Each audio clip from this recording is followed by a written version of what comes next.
AK sir, your English language tutor.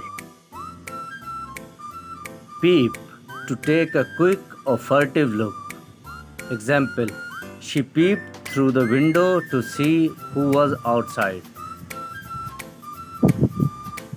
Watch, to observe or look at something attentively or carefully. Example, watch the sunset or watch your step. Gaze, a steady, prolonged, and intense look. Example, the artist stood in front of the painting, lost in a deep gaze.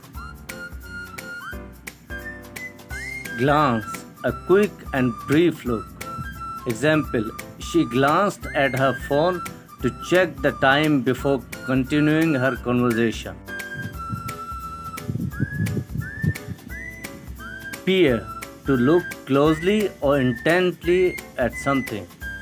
Example, from the top of the hill, they peered down at the city below, taking in the breathtaking view.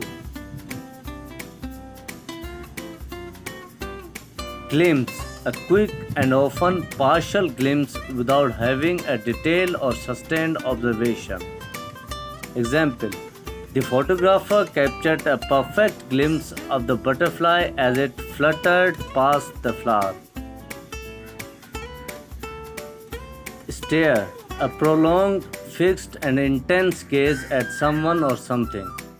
Example, the child stared at the fireworks in awe as they burst into colorful explosions in the night sky. Glare, a fierce, intense, and often hostile or piercing stare. Example, the teacher gave the misbehaving student a stern glare, silencing the classroom with just a look.